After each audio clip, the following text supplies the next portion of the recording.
Stanford University. We do know a highly accurate description of elementary particles. It has a lot of parameters. Depending on the particular version of it, which turns out to be true, it could vary anywhere from 25 parameters to 150. But of order, somewhere's like 50, 75, 100 parameters, numbers. What kind of numbers? The masses of quarks, the masses of electrons, the masses of muons, the coupling constants, the value of the electric charge of particles, all kinds of things like that. And in addition, just a list of what the particles are. Some of the particles are related to each other in various kinds of mathematical ways. Others of them are not particularly simply related to each other. And so there's a very accurate theory that describes everything basically that's known about elementary particles. Thousands of experiments. In principle, it can explain nuclei. It can certainly explain atoms. Quantum electrodynamics is part of it. And therefore, it can explain molecules and chemistry. Of course, when I say it can explain it, I mean to say if you had infinite computing power, that you could solve its equations and do it with reasonably high precision. You could explain chemistry, molecules. I'm not going to tell you could explain life. That I think I would get all sorts of reactions to. That's a separate issue. Consciousness and so forth. Leave that off the table. Then in addition, we have a theory of gravity. Oh, of course, the theory of fundamental particles is quantum mechanical, heavily quantum mechanical. We also have a classical theory of gravity, Einstein's field equations, general relativity. Again, it's a highly accurate theory. Does it have any parameters in it? Well, it has Newton's constant. It's worthwhile spending a few minutes asking what the fundamental quantities are in physics. There's all sorts of quantities like the mass of the proton, or more exactly, the ratios of masses of particles, ratio of the mass of the proton to the mass of the electron. All those are parameters. They're not thought to be highly, deeply fundamental. They're not universal parameters. They're specific parameters that have to do with the proton and the electron in this case. If I was to substitute for the proton some other similar particle, the neutron for example, and substitute for the electron the mu particle, which is very similar to the electron, would be an entirely different ratio. Where they came from, why they're there, what they reflect, we don't really know, but they don't seem to have any really broad generality. There are a couple of parameters, 3 of them to be precise, which have great generality, and I'll explain what I mean by generality and universality. First of all is the speed of light. In what sense is the speed of light universal? Well, when you think about what Einstein's principle says, it says that all matter and all information moves with less than the speed of light. The key word there is all. Whenever you have one of these statements that all such and such and such and such and such and such, some law of physics, when that word all is there, you know that it has to do with something deep and fundamental and universal. So there's the speed of light. See. Next, Planck's constant. Is Planck's constant just some random number that has only to do with one specific kind of phenomenon? Or is it, again, a universal quantity? Well, in this case, it's the uncertainty principle. The uncertainty principle says for all particles, and not only particles, for all objects, period, the uncertainty in the position times the uncertainty in the momentum is always greater than or equal to h bar. Again, the word all comes up repeatedly in that sentence. And so h bar, Planck's constant, is also a very fundamental constant. And fundamental in the sense of universal, governs all phenomena, not just some specific particular kind of particle, but all particles, all objects, period. And finally, there's Newton's constant. Remember Newton's law of gravity? All objects attract each other with a force that is inverse to the distance between them, inverse squared to the distance between them, and proportional to the product of the masses times a constant called Newton's constant, capital G, that is the same for all possible objects.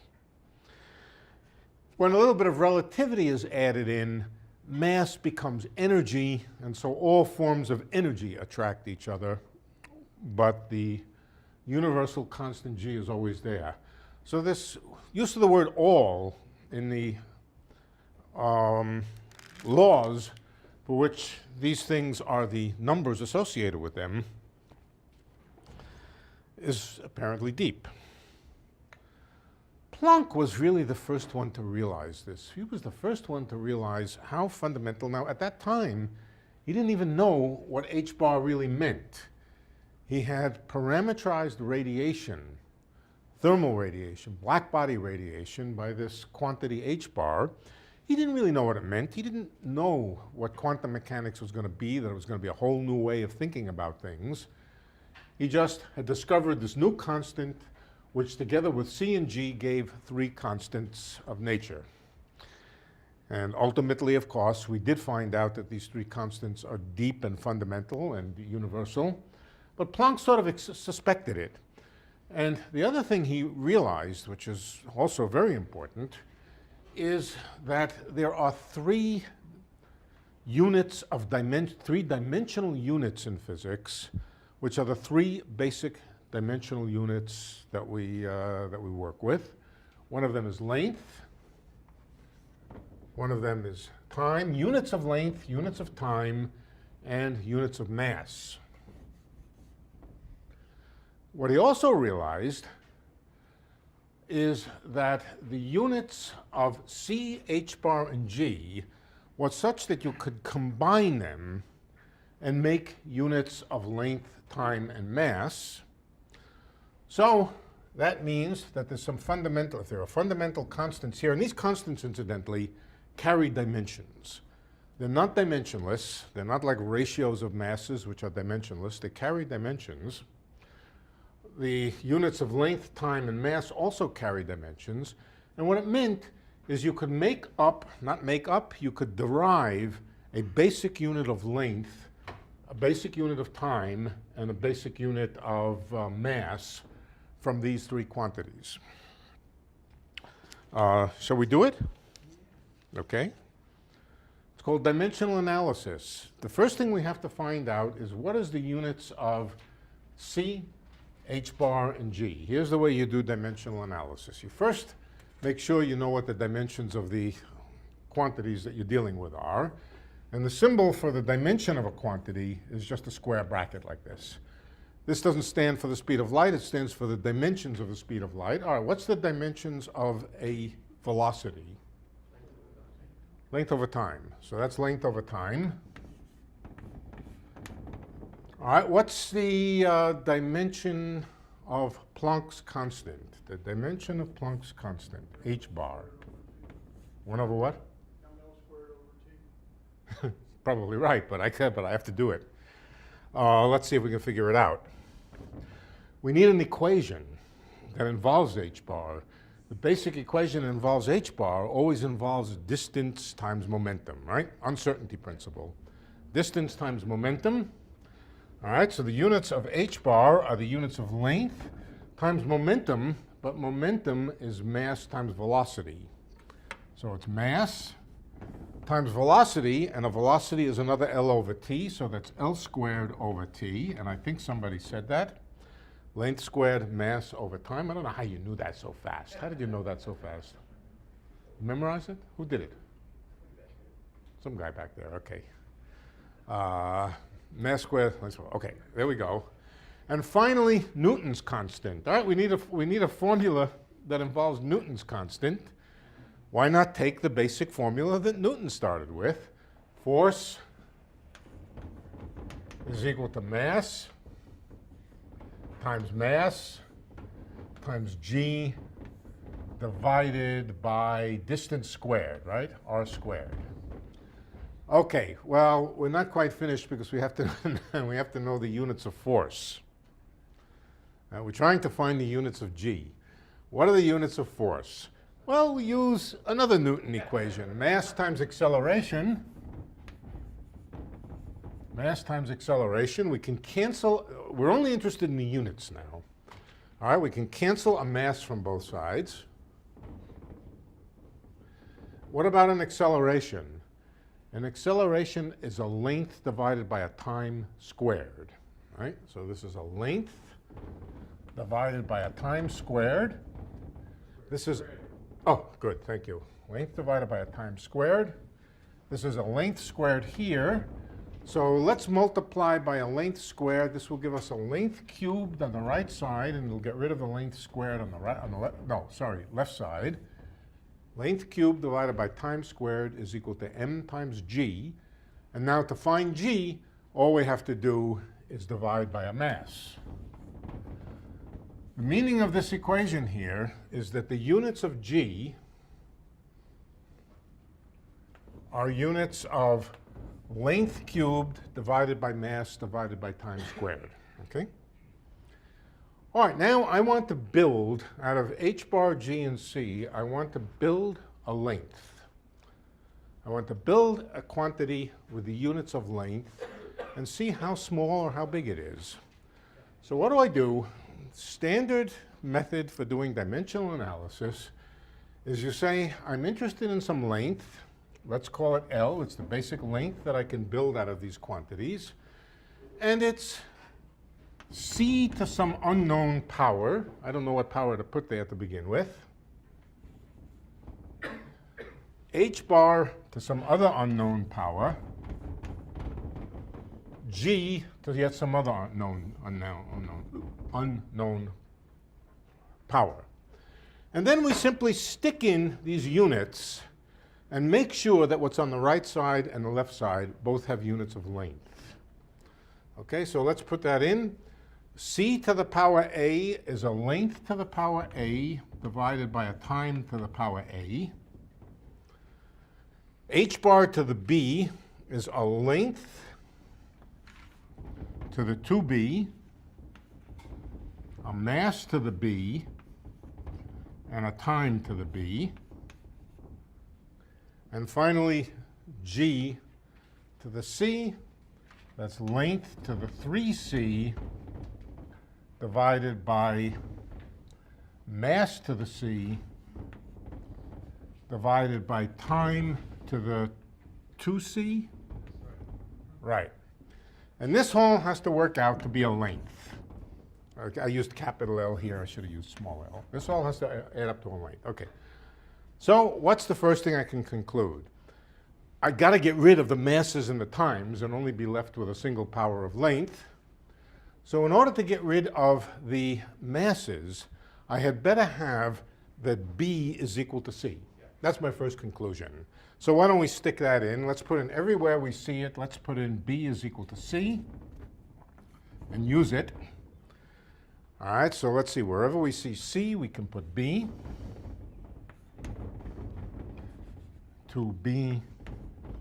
And the masses now automatically cancel, so I can get rid of them. Now I want to get rid of the time. So that means what? That A plus B plus 2B has to be 0. It should be time to the 0. Say it again? To 0. There's no length, there's no time on the right-hand side. So all right, so that says that a plus 3b should be equal to 0. And we've got to get a single power of length on this side. So that looks like it says that a plus 5b, I hope this works. A plus 5b, I don't recognize it at all. A plus 5b should be 1.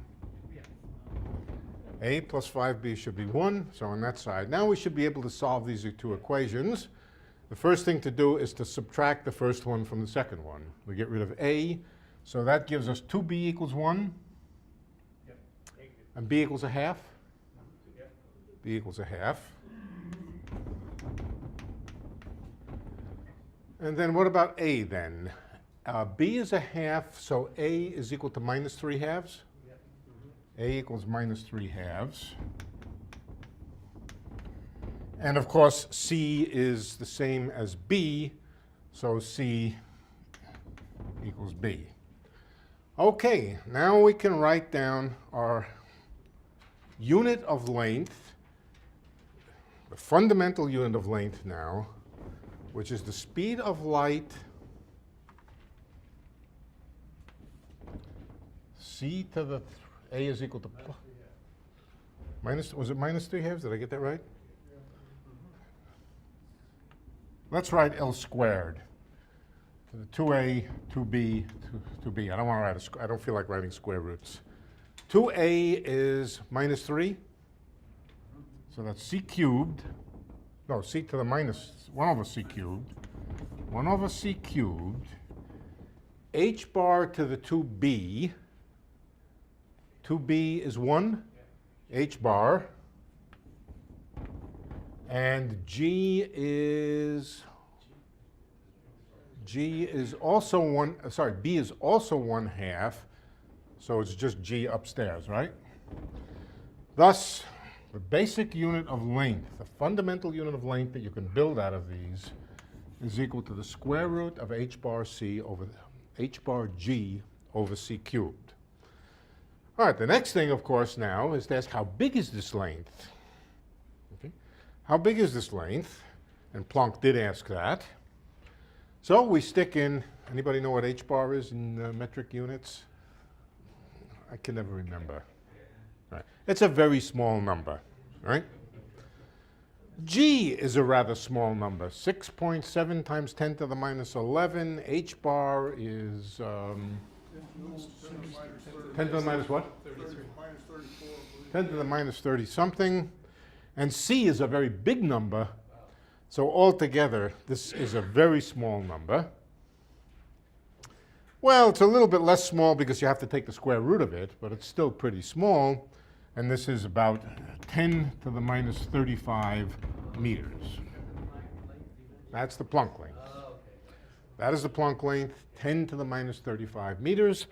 And given that C and H bar and G are such universal things that govern so much, measuring masses, measuring lengths in units of this Planck length must mean something fundamental. Okay. That was Planck's. All right, let's do the time unit. The time unit is obvious now. There's a unit which is 10 to the minus 35 centimeters, and it's very clear that the time that's associated with it, here's my fist, it's 10 to the minus 35 centimeters. How long does it take light to travel across it? Light travels at 3 times 10 to the 8th meters per second, so we have to divide this number by 3 times 10 to the 8th. All right, so the time, the corresponding time is equal to 10 to the minus 35. And when I say 10 to the minus 35, there's some numerical factor in front of it. 10 to the minus 35 times, divided by 3 times 10 to the 8th. All right, so let's put a 10 to the 8th here and another 3. 35 and 8 is what? 43. All right, so this is of order 10 to the minus 43 seconds. That's the Planck time. But of course, all it really is the time that it takes to travel by light across the Planck distance. So it's not a new thing. And what about the Planck mass? Let's do the Planck mass. How can we get a mass out of this easily? How can we get a mass without doing any work? Let's see. What's that? Say it again. Oh. Here's the way we do it. We use quantum mechanics to relate energy and time. Energy is mc squared. Okay? So energy times time, which is mc squared times time. That's energy times time. That should have this. That should be like Planck's constant, right? Energy times time has the same units as Planck's constant.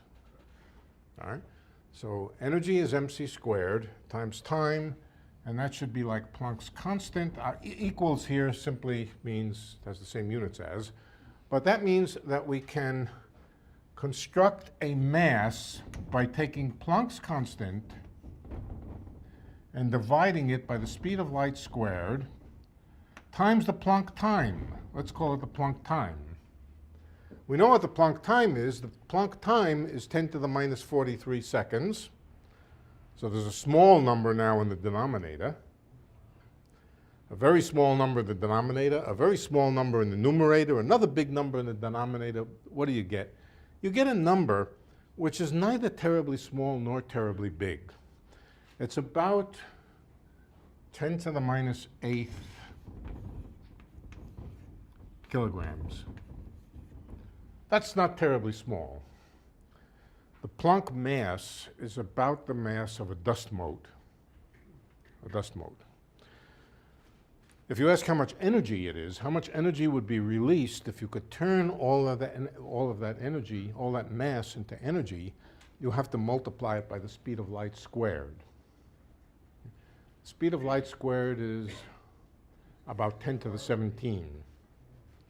So 10 to the 17 times 10 to the minus 8 is 10 to the 9th or something? Did I get that right? 10 to the 9th, 10 to the 9th what? Joules. About a tank of gasoline. So I figured once that you could drive across the country with my old first car, a Ford. I still have a Ford.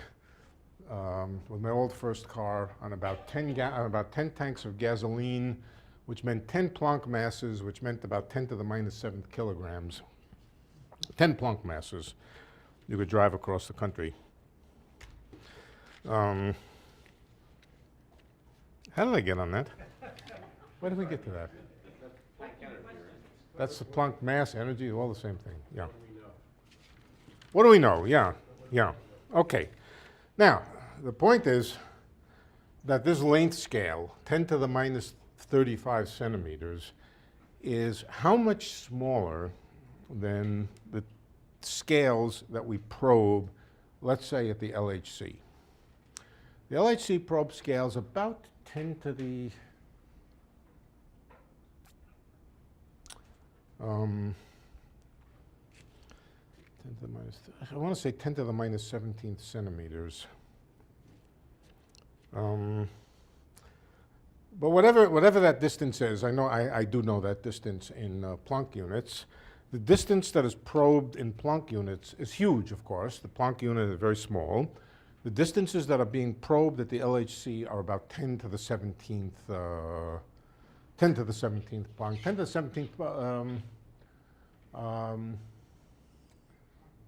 something like that, about 10 to the 17 Planck lengths. Okay, 10 to the 17th is a gigantic number, and it means that the size scales that we're probing are huge by comparison, 17 orders of magnitude bigger than the Planck scale. It's like the whole universe compared to a pea, if I'm not mistaken. Well, I'm not sure that's exactly right, but it's a very discrepant length scale. And what don't we know? We don't know everything in between. All right, so as I said, we know that which we know is a lot less than that which we don't know. That's the entire range of phenomena. Nevertheless, if we look at the phenomena at that scale that the LHC is probing now, it looks like the standard model of particles is a highly accurate thing, but perhaps it's not too surprising that given that it's something that may have to arise somehow from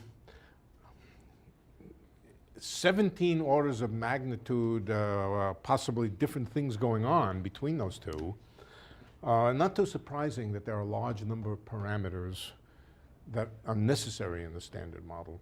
It's just like nuclear physics. Nuclear physics takes place at a bigger scale, and again, you need even more parameters to describe nuclei because they're complicated. The objects that we're studying at the LHC are probably rather complicated, probably not the fundamental basic units of anything. And so, as I said, we don't know everything in between. The question of why the parameters are what they are, and in particular, certain of the parameters which are highly fine-tuned and seem to have to lie in very, very narrow ranges in order to make the world be anything like what we see, those again are completely mysterious from the point of view of the mathematics of the standard model of particle physics. We don't know why they are what they are. I read that the recent results show that the Higgs boson is turning out to be lighter than expected. Is that actually heavier than expected? Heavier than expected. Does that expose? Well, no. Heavier or lighter than expected when? I mean, there was a time when it was thought to be very heavy. That was a long, long time ago. There's definitely new physics somewhere that keeps it to be as light as it is. Oh. Yeah. That's something I was heavily involved in the 80s, earlier, the 1980s, late 70s. Yeah, we don't understand why the Higgs boson, okay, so when I said as heavy as it is, as light it is, there's two things going on. The first question is, why are any particles, where did we put the Planck mass? Here's the Planck mass. That's a big, heavy mass. I mean, on the scale of particles, elementary particles, this is a real giant mass. Okay, many, many orders of magnitude heavier than electrons or anything else. First question is, why do any of the fundamental particles, if they're really fundamental, why are they so much lighter than the Planck mass? Why are there any particles which have masses 10 to the minus 20, 10 to the minus 25, 23, whatever it is, 10 to the minus 22 Planck masses? That would be the electron, 10 to the minus 19th Planck masses for a proton, quarks, somewhere in between. Why are any of the particles so light? It all traces to the properties of the Higgs boson, why the Higgs boson is so light. Why is the Higgs boson itself so many orders of magnitude lighter than the, you read in the newspaper that the Higgs boson is the fundamental particle that makes the world work. Why doesn't it have this mass if it's so damn fundamental? And the answer is, you can make it be anything you want by tuning the parameters of the theory. There are parameters in the theory, and if you tune them in various ways, you can make that Higgs mass anything you want. But if you tune it crudely, with crude tuning, you're going to get this answer. If you tune the parameters in one range, you'll get this answer with a positive sign. If you tune the parameters the other way, you'll get it with a negative sign. On a tiny, tiny little knife edge of parameter space, you can get the Higgs mass to come out to be what it's observed to be. Unless there's other physics going on other than the standard model. So given that the Higgs mass is as light as it is, people have invented explanations of why it's so light, but they tend to overshoot. They tend to overshoot. The standard explanation of why the Higgs mass is so light is called supersymmetry. We're not going there, but I've been there. And in the simplest supersymmetric models, it tends to overshoot the mark. And you, instead of getting a mass of 125 GeV or whatever the right number is, it comes out to be about 100 GeV. That's a significant difference. That's a very significant difference.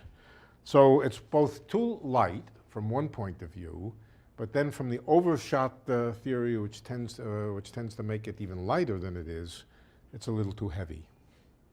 So that was my funny answer when you said it was too light. I said it was too heavy. Yeah. How does the Higgs get mass to the other particles? I think I gave a lecture on it about a year ago, and I think I remember seeing you in the audience.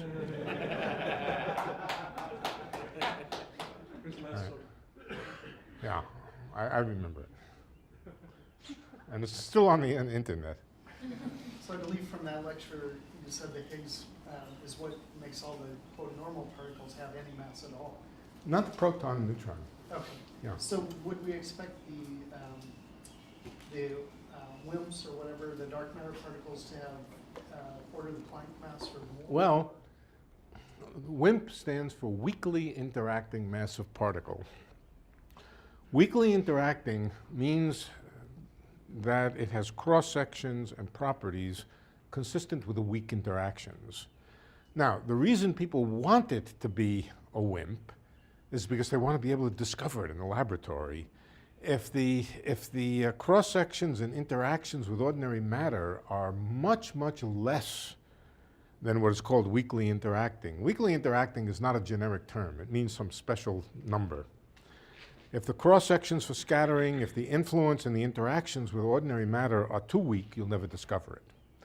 If it's in the range that people call WIMPs, then the various constraints of cosmology, particle physics, and a number of other things tell you, no, those WIMPs on the Planck scale mass, the Planck mass scale, will still be very light. They'll be heavier than the proton by a factor of 1,000 or something like that, or maybe 10,000, but they won't be Planck scale. On the other hand, if you allow them to be arbitrarily weakly interacting, so that we will never be able to discover them, then the mass of those things could be anything. And so part of the set of assumptions that goes into many, many papers on WIMPs is that they're in the range that can be discovered. Yeah. Yeah, Planck constant, Planck mass, Planck time are fundamentally the smallest units of its type. What?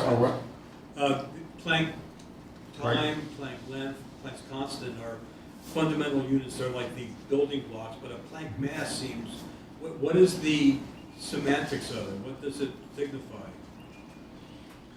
It's the mass of the smallest black hole.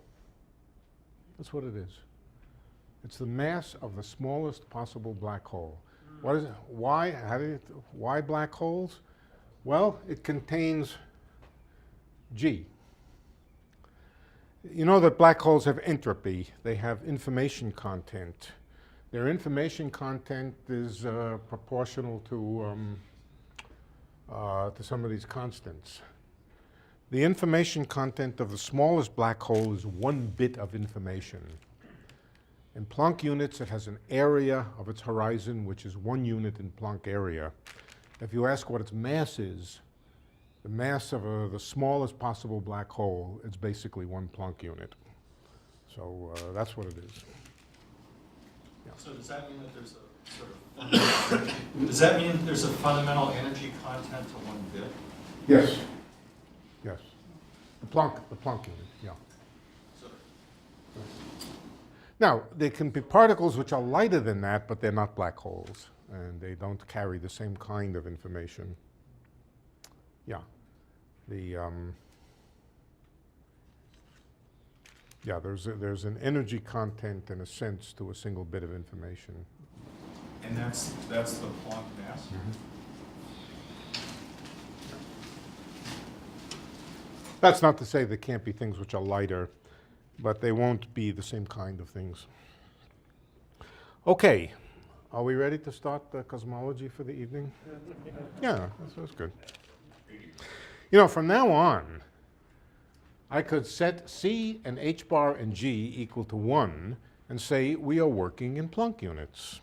In Planck units, where the Planck length scale is 10 to the minus 35 meters, the Planck time is 10 to the minus 43 seconds, and the Planck mass is 10 to the minus 8 kilograms. If you go back and you ask what is C, H bar, and G, they're all equal to 1. So physicists often tend to work in Planck units. And in fact, I remember all sorts of orders of magnitude, relations between units, by remembering what they are in Planck units. It's and I transfer back and forth from various units of ordinary physics, laboratory physics, by first remembering what they are in Planck units. It's easier to remember one set of units and then stick to that. Yeah. Okay, so let's begin with the map of the universe, which I think I sent over the internet and which most of you have seen. Where's the eraser? No eraser? On the table. All right, and the map is called WMAP. W is somebody's name, Wilkinson, but WMAP is a map of the sky in the microwave, and what it's looking at is the thermal remnant microwave radiation that we've talked about earlier, coming from the era of decoupling. When we look back, here we are, different shells. And the furthest out shell that we can see is the shell where the universe became opaque because it was ionized. Okay? Out there is the furthest shell we can see, and we don't really see it through a telescope. We see it through microwave detectors. And the radiation from those places here has been redshifted by about a factor of 1,000. It started out as, roughly speaking, ordinary light, maybe a little hotter, and arrives at us at 3-degree blackbody radiation. Could you say exactly what that meant? What? Or maybe you- No, we're going to talk about the map, yeah. I mean, All right, right. Units and that sort of, Hmm? like the direction it corresponds to and the length scales. or- Yeah. Okay. Right. So if you look around and with a infrared, not an infrared, a microwave telescope, and you point it in different directions, you pick up this radiation. And the radiation is very isotropic. The temperature in every direction is about 2.7 degrees. And to very high precision, everything is very, very isotropic, to very, very high precision. Perfect isotropy would also mean perfect homogeneity for the universe. The universe is not perfectly homogeneous. And if it was perfectly homogeneous in the end, it would remain perfectly homogeneous. So there must have been some, at least very small inhomogeneities. Small, I don't mean small in size, I mean small in magnitude. Small inhomogeneities. So you look out at the universe in different directions, and this oval, that's just a projection onto the plane of all directions. This point over here is the same point as this point over here. There's the northern half, the southern half. The north half is not the same as the southern half. And what does north and south mean? It's plotted in such a way that right down the middle here is the galactic plane. We are sitting in the middle. We're surrounded by a galaxy. We look out in all possible directions, and of course what we see is the galaxy. In some directions, the galaxy is very, very dense. Other directions, not so dense. So the center of the galaxy is placed at the center here. All right, these points here are looking away from the galaxy. That's looking straight at the center of the galaxy. This is looking up above, to the north of the, it's called the north. I'm not sure if it's really north. It is, It is, it is, it is, it is. It is toward the north. This is the northern hemisphere, this is the southern hemisphere, and that's the whole 4 pi solid angle that astronomers can see. What we're looking at now is not stars and galaxies and so forth, although stars and galaxies could be plotted on exactly the same thing. We're looking at the microwave background. And the first approximation, what's seen for that microwave background, well, there's a band across the center because we see microwaves coming from the plane of the galaxies. These people are very, very clever and they know how to subtract it out. So after it's been subtracted out, what's seen is extremely featureless, extremely isotropic, indicating that the universe is isotropic around us and therefore rather homogeneous. Okay, but as I said, something accounted for the fluctuations or the ripples and so forth, which led to galaxies, clusters, superclusters. Remember the pictures we drew last time of caustics at the bottom of the swimming pool? Caustics at the bottom of the swimming pool come from little surface ripples at the top of the swimming pool. And so in going from the top to the bottom of the swimming pool, if the swimming pool was perfectly flat on the top, it would be no caustics on the bottom. The fact that we see structure, galaxies forming these intricate patterns, means that those patterns must have been there at least in a very, very weak form to begin with. The WMAP map is exactly a map of the temperature distribution, okay?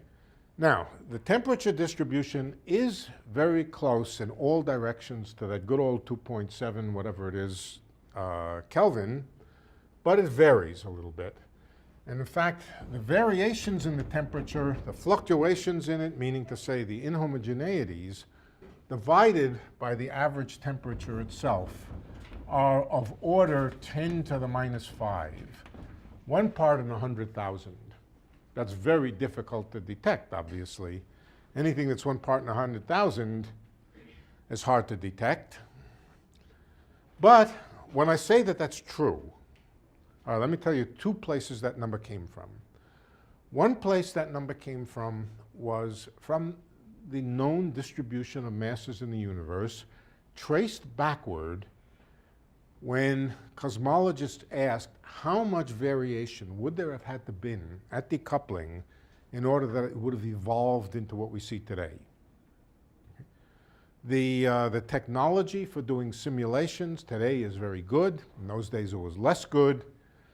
But nevertheless, there was enough technology in the form of simulations, both analytic and computer, 25 years ago or something like that, maybe a little more, that it was pretty clear that there had to be local fluctuations of roughly this big in order to translate into what we see today. Okay. The other place that it came from is direct observation. The Wilkinson map is a direct measurement of the temperature distributions over here, and it doesn't look, on the scale of 10 to the minus 5, you have to escalate everything up by 5 orders of magnitude, and then you see this blotchy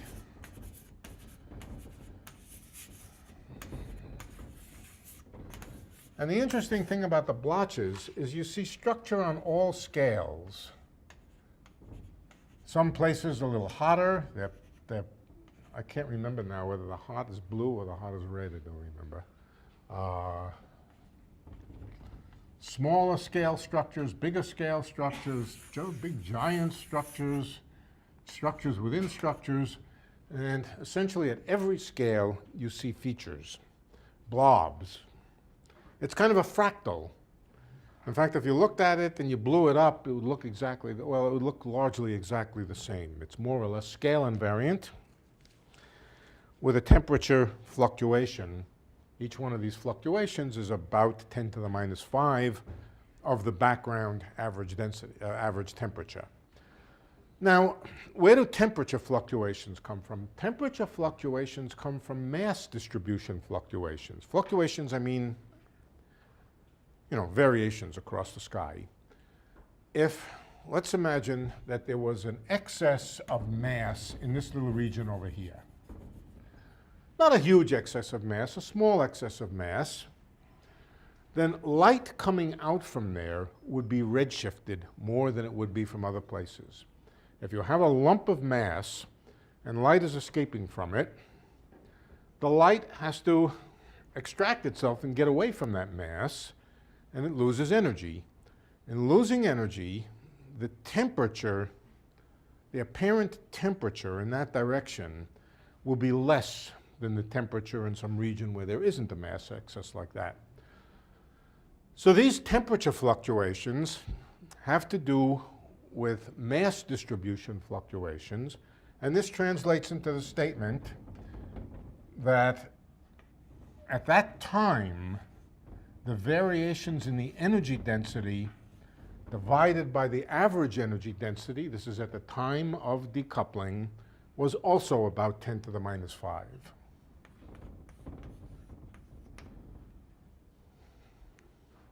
So we need a theory to tell us where this came from. This sounds like a tall order to explain at the very beginning of the universe where such things came from. Oh, incidentally, there is a pattern, and as I said, the pattern is the scale invariance. It looks the same if you blow it up or if you shrink it down, that is the primary pattern. Okay, what? I was wondering, since the light is from that recombination, wouldn't the slight inhomogeneities just be from just that last scattering? You mean just from microscopic fluctuations? Yeah. Oh, that wouldn't be on this scale. These are huge scales. Oh, okay. Right. Such scales at the time of decoupling would have corresponded to very, very large things. So it's not microscopic things. Right.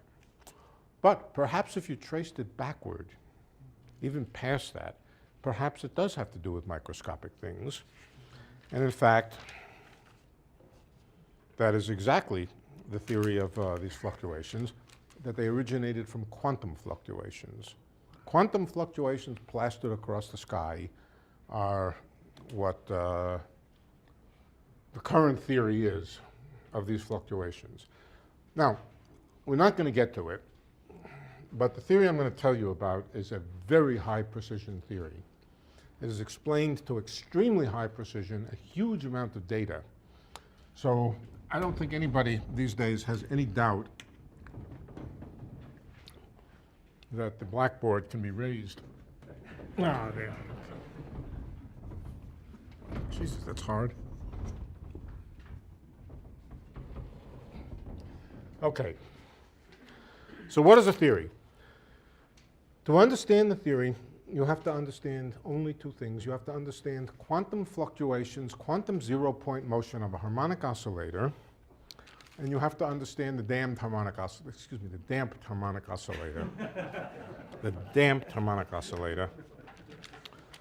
And you need to know the equations of a scalar field in the expanding universe. Let's go through the damped harmonic oscillator first. Do it over here. All right, let's start with the undamped harmonic oscillator. That's just a good old harmonic oscillator where the energy, or the Hamiltonian, whatever we want to call it, is x dot squared, the kinetic energy squared divided by 2 is the usual convention, plus omega squared, where omega is the frequency of the oscillator, times x squared divided by 2. Incidentally, on the average, as the oscillator oscillates back and forth, potential energy becomes kinetic energy, becomes potential energy, becomes kinetic energy.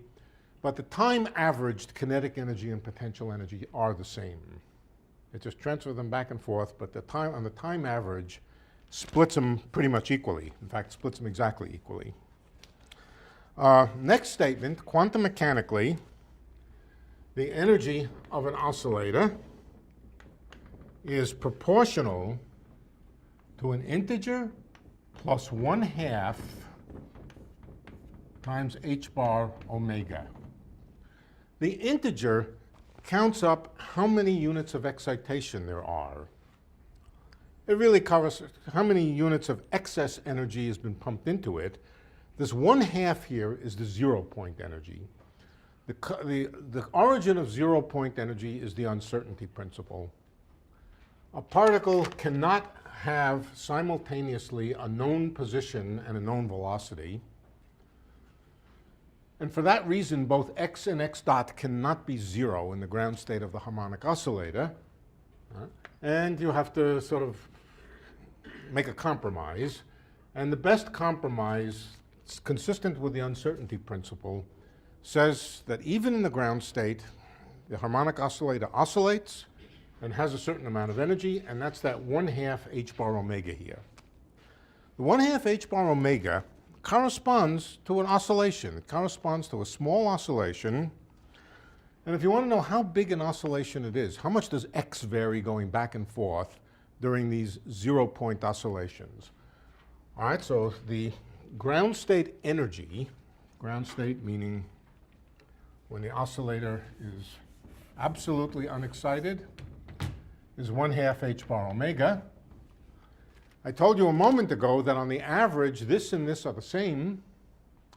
So therefore, we can write that on the average, time average, omega squared x squared divided by 2 must be the same as 1/2 h bar omega. Now this is only half the energy. Half of it is here, half of it is here. So in fact, this should be 1/4 of this. Or omega squared x squared is 1/2 h bar omega. And now we can read off how big x squared is. X squared, or x let's take, x squared will be of order 1/2 h bar over omega. Let's forget the factors of 2, they're not important in this. X squared will be about h bar over omega. And that's about how far back and forth the oscillator oscillates due to 0-point motion. And notice it's small. It's small because h bar is small. Okay, what about this one over here? Let's, okay, that's really good enough. How does x oscillate? It oscillates either like a sine wave, like a sine of time or a cosine of time, or we can write it as x is equal to this times e to the I omega t. This is how much it oscillates back and forth, and this just represents the oscillation. Oscillation going from -1 to +1. The e to the I omega t is a way of writing sines and cosines of omega t. What about x dot? Let's calculate x dot. If this is x, then to find x dot, we just differentiate e to the I omega t, and that gives us a factor of omega. So x dot will be proportional to omega times this. Omega times that will be square root of h bar times omega. If I multiply 1/square root of omega by another omega, it will be square root of omega. And how about x dot squared? X dot squared will also be h bar omega. And that's just a statement that there's a factor of 2 someplace.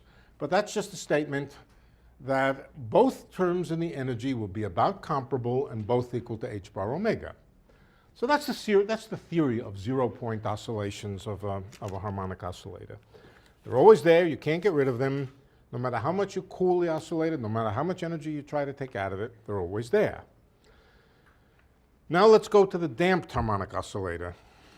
The damped harmonic oscillator has another term in it. Has another term in its equation of motion. I didn't write the equation of motion. Let's write down the equation of motion over here. The equation of motion is x double dot plus x times omega is equal to 0. This is acceleration. If we put x omega on the other side, if we put x omega on the other side, it would be the restoring force. And omega would be the spring constant, right?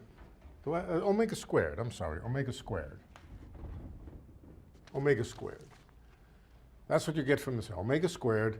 Omega squared would be the spring constant pulling it back. So spring constant is omega squared, and that would be the equation, and it would give you oscillations going back and forth. The damped harmonic oscillator has another term, the damping term, and it corresponds to friction. Friction or viscosity. What is this? This is a spring with a rock on the end of it, vibrating back and forth in honey. Everything is surrounded by honey, so it's in a viscous fluid. The viscous fluid exerts viscous forces, and with viscosity, the equation is x double dot plus, what did we call the viscous drag coefficient last time? I don't remember. I think, C sub d. Well, we're going to call it gamma tonight. Gamma stands for viscosity. Gamma times what? X dot plus the restoring force equals 0. That's the equation of motion of a damped harmonic oscillator. And let's solve it. This kind of equation, if you know anything about differential equations, you look at this equation and you say, aha, linear differential equation of second order with constant coefficients. Can you say that? Linear differential equation, first order with constant coefficients. And that signals that the solutions have the form of exponentials of time, e to the alpha times t. Times coefficients. You can put numbers in front of them. That's the kind of solution, general solution, numerical constants times e to the alpha t, where alpha is a number which depends on gamma and omega. Okay. Let's see if we can find out what alpha is from the equation of motion. All we do is plug in. This is x. X equals this. X dot is equal to alpha e to the alpha t. And x double dot is equal to alpha squared e to the alpha t. And so if I plug into this equation, I will get alpha squared plus gamma alpha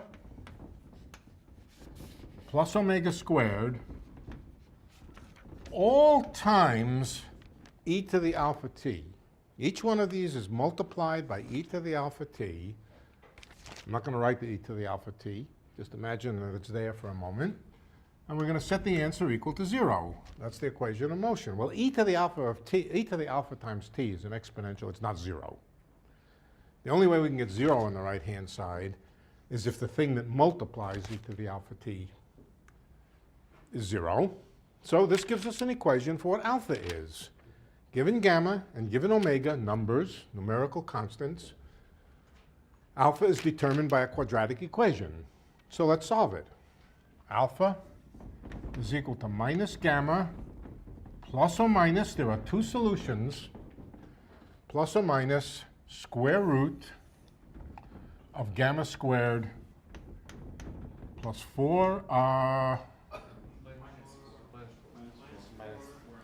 yeah, minus 4, let's see, where did, Minus 4 gamma squared. Omega squared. it has to be minus.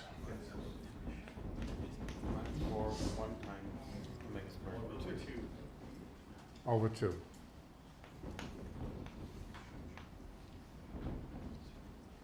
Yeah, b squared minus 4ac, sure. If gamma's a positive number, shouldn't the equation be minus gamma x dot? Hmm? The original equation you're solving. Yeah.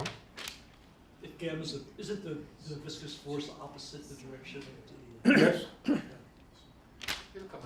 So gamma's a negative number. No. No. F equals ma. Here's A. If I want it to be equal to F, I have to put this on the other side. Okay? So it will be gamma, right. Right. Right. All right, so this is alpha. You can first of all see that for every gamma and omega, there are two possible alphas. That means the general solution will be a coefficient times e to the one of the alphas times time, and then another coefficient times another such term with two different coefficients. Okay, so let's see what we make of this, and let's study it in various regimes of the parameters.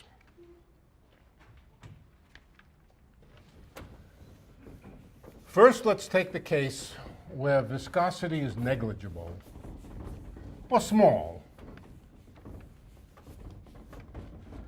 When viscosity is small, and that means in this case gamma squared smaller than 4 omega squared. In other words, the situation where what's inside the square root is negative. In that case, the square root is imaginary. Okay? Square root of a negative number is imaginary. So for gamma squared less than 4 omega squared, that's weak viscosity and a pretty good restoring force. In other words, when the restoring force is strong and the viscosity is weak, what do we expect to happen? We expect it to oscillate like an oscillator pretty much. Okay, so let's see, so what do we get? In that case, we write that alpha, since what's inside the square root is negative, we can write it in a different way. We can write it as minus gamma over 2 plus or minus 1/2, and let's write it now as I times the square root of 4 omega squared minus gamma squared. Instead of writing gamma squared minus 4 omega squared, I've written 4 omega squared times gamma squared, but then we would have to put a minus 1 inside the square root, and a minus 1 inside the square root means an I outside the square root. Okay, so there we are. There's our alpha. And now let's look at the solution. Where is our solution? E to the alpha t. The general solution is x is equal to one coefficient, a coefficient, times e to the minus gamma over 2t times e to the plus or minus I over 2 square root of the same thing.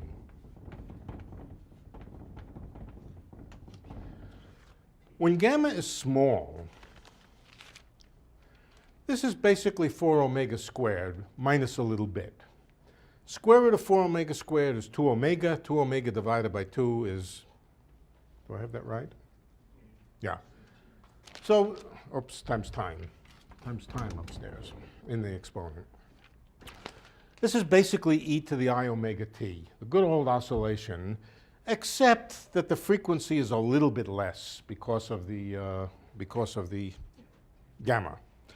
On the other hand, on top of that, there's a multiplicative e to the minus gamma t, which means that the solution oscillates but slowly dissipates. That's the damped harmonic oscillator. And the regime where gamma squared is small compared to 4 omega squared is called the underdamped oscillator. It's underdamped, which means that the damping is not strong enough to prevent it from oscillating. All right. If you take a harmonic oscillator and you try to make it plow through concrete, it's not going to oscillate. So that becomes the overdamped region. Let's do the overdamped region. The overdamped region is when it's underdamped, now overdamped. That's gamma, that's a lot of viscosity, and a lot means bigger than 4 omega squared. In that case, let's just do that case over here. In that case, we get rid of the I, and write it as gamma squared minus 4 omega squared, the same way it was over there.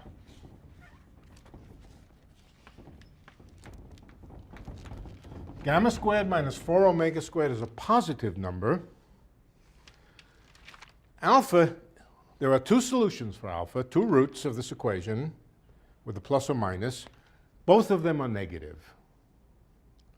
Both of them are negative. You can see that this is obviously negative.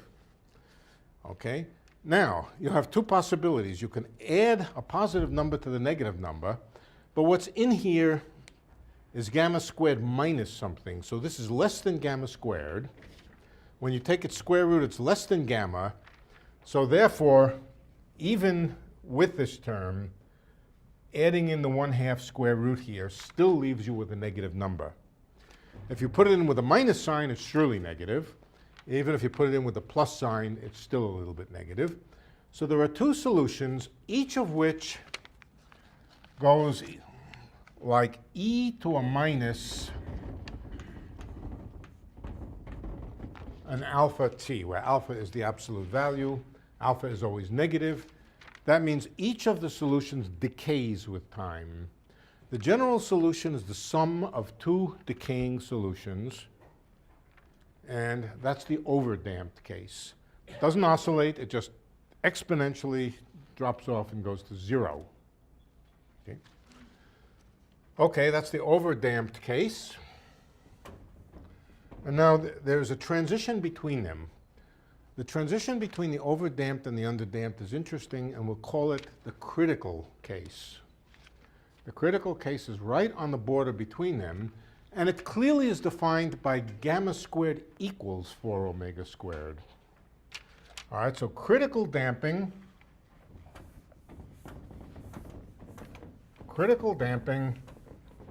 is when gamma equals 2 omega.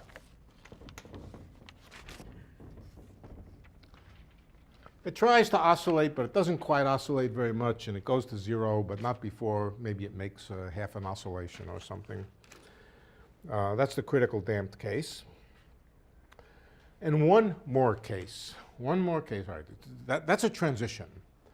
That's a kind of, or a crossover. We would call it a crossover, going from overdamped to underdamped. Behavior changes, not radically at that point. It just smoothly changes, goes from one behavior to another. And one more behavior I want to consider, and that's the case when the restoring force is 0. That's when gamma is much bigger. That's completely dominated by friction. Completely dominated by friction, and the restoring force is 0. To get that case, let's go back to the equation. We don't need to deal with it. We can deal with the solution, but it's easier to just go back to the basic equation. Now we're not doing gamma equals 4 omega. Let me put this here. This is the transition between the two behaviors. It should be 2 omega. We took a square root. Okay. With omega equals 0, our basic defining equation for alpha is that alpha squared plus gamma alpha is equal to 0. Or that alpha times alpha plus gamma is equal to 0. If a product of two numbers is equal to 0, then one of them better be 0. Both of them can be 0 too, but you can't simultaneously have alpha equals 0 and alpha plus gamma. Right? So there are two solutions, alpha equals 0 and alpha equals minus gamma. What does that mean? Alpha equals 0 is a solution e to the alpha t with alpha equals 0. What's e to the alpha of t with alpha equals 0? 1. But of course I could have put a constant here. So let's call that c, c0. Any constant times e to the alpha t with alpha t just being 1, plus another solution, which is c1, let's call it, e to the minus gamma t. That's the case where alpha is equal to minus gamma, e to the minus gamma t. What is this thing? This asymptotically at late times just goes to a constant, but it goes to a constant exponentially. What this is doing is it's the stone moving through the viscous fluid, no gravity, no forces on it. You give it a push, and it just exponentially comes to rest. And it comes to rest at what point? It comes to rest at point C0. We've parameterized it so that it comes to rest at point C0. When time is large, this is negligible, and so it just comes to rest at some constant. That's the case with no restoring force. Now what is it? Okay, so you have the three situations. Small gamma, large restoring force, oscillations, which slowly die out. Critical damping, let's not worry too much, that's the crossover. It's important to know where the crossover is. And beyond the crossover, it just dies quickly. It just really dies quickly with less than a single oscillation. Comes back to zero. But the final case, no restoring force at all, it just comes to zero. It comes to rest at an arbitrary position, depending on the initial conditions. You give it a push, there's no restoring force, it just slows down quickly and stops in the honey. And stops at some place which is not necessarily zero in general. Those are the three behaviors I want you to keep in mind. Now we're going to write down the field equation. Oh, before we do, let's imagine now the following scenario for our oscillator. Omega is not actually a constant. Omega varies now. It varies slowly. If it varies slowly at any given time, the behavior will be whatever it should be for constant. So omega varies slowly. It starts out large. Omega starts out large, and so it starts out in the oscillating regime. Omega, much bigger, let's say, than gamma. Restoring force strong, gamma small. What does it do? During the time, this is time, this is x, it oscillates. And if oscillates with the frequency omega. But now, and of course, if gamma, there's a little bit of gamma, so it mildly starts to decrease. Okay. Now gamma starts to get stronger. As gamma gets stronger, the frequency decreases. Remember the formula for the real frequency here has 4 omega squared minus gamma squared. So as gamma increases, the frequency starts to decrease. Eventually we get to the point where gamma is equal to 2 omega. Omega is decreasing.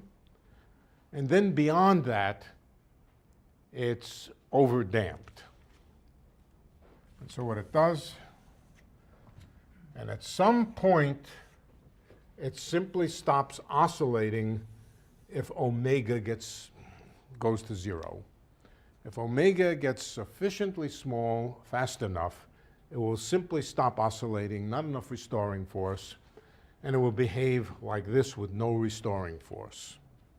So if we had an oscillator where we could control the restoring force and allow it to get smaller and smaller and smaller at a sufficiently rapid pace, we would see oscillations with time, we would see the oscillations slow down, and then we would see it just come to rest. And it would come to rest at some place. You'd have to calculate the equations of motion to find out where it comes to rest. And it depends on the initial conditions. That's the system we're going to be interested in, the damped harmonic oscillator with a time-dependent restoring force, and one that goes to zero. Okay, so what does this have to do with anything? To understand what this has to do with anything, we need to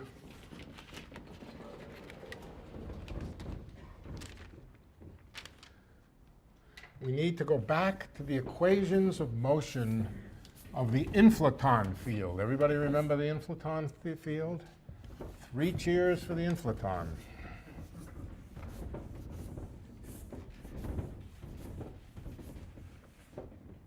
Without it, the universe would be wrinkled up like a raisin. Or a prune, better yet, a prune. Okay, so what about the inflaton? The inflaton is a scalar field. It's a scalar field with a potential, v of phi. Remember, we thought about a potential which was very flat, with some energy density, and then suddenly a cliff. That's the form that the inflaton field, we don't understand why the inflaton field behaves like this. We know from observation that this is the way it has to be in order for it to, for things to work out. The inflaton field itself, this is phi, this is v of phi, and the motion of the field is very much like rolling down this hill, a very shallow, mild hill. It moves very slowly till it gets to the cliff, and then it falls down, and falls down to the bottom. So the universe is like a little ball rolling on this hill, where the ball literally means the value of the field at any time. All right, let's, for the moment, we're going to make an approximation. The approximation is that V is flat in here. V being flat means that V prime of phi is close to 0. Let's write down the field equation for a scalar field with no potential. The full equation of motion in ordinary flat space-time. What is it? It's the wave equation. It's the good old wave equation for a scalar field in empty space. This would be in ordinary space-time, not in inflating or expanding space-time. Anybody remember what it looks like? It's a second-order partial differential equation.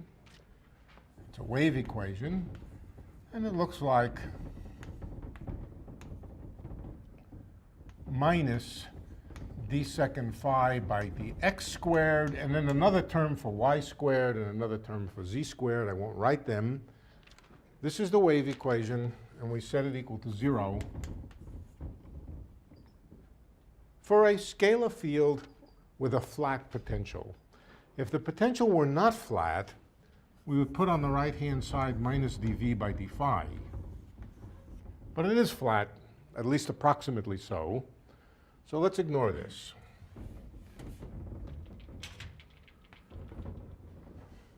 Now, but the universe is expanding. If phi was flat, meaning to say if it didn't vary from point to point in space, this would not be there, right? We'd have only this.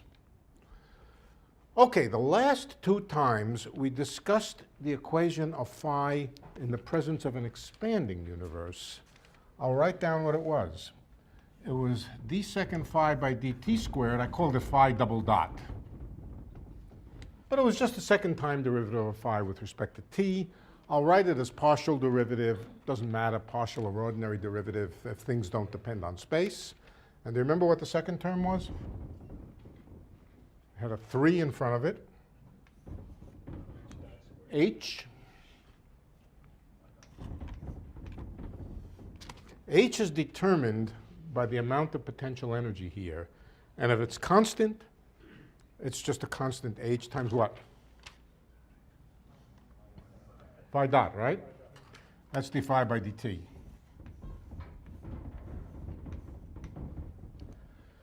And now, that's what we had under the circumstance that phi did not vary from point to point. Okay, but there has to be another term if phi does vary from place to place. In fact, that other term has to be such that if a is constant, if the scale factor is constant, then we should reproduce this equation, or an equation very much like it, with a being constant. So there's got to be another term in here, and I'm going to tell you what the other term is, and then I'm going to try to explain to you why it's that. Incidentally, h would be 0 if the universe were not expanding. So in a non-expanding situation, you don't have this at all. You would have minus d second phi by dx squared. So let's just try minus d second phi by dx squared. We might guess that that's the equation. That would not quite be right. Do you know why? Well, the real correct equation should involve the derivative of phi with respect to proper distance. Proper distance means measured, let's say, in some fixed units. Units such as meters, or better yet, light seconds. There should be a speed of light here, incidentally, but let's leave it out. Let's work in units of light seconds, where the speed of light is 1. This would be correct if we were measuring x in standard units of light years or light seconds or whatever, but we're not. We're not. The actual distance between points separated by a given delta x is how much? A times delta x. The scale factor times delta x. So we can say ordinary lengths are delta x's times a. That means that this second derivative with respect to x squared is not the right thing here. It should really be second derivative of phi with respect to distance measured in standard units, and that means that there should be another a squared downstairs. 1 over a squared, and a times a little dx is an actual length. And that, in fact, is the right equation for a scalar field in an expanding universe. And in general, a is a function of time. A is a function of time. In the case of interest here, h is pretty flat, doesn't change much with time, but this is there, 1 over a of t. Should that term be plus? Hmm? Plus 1 over a squared? No, minus.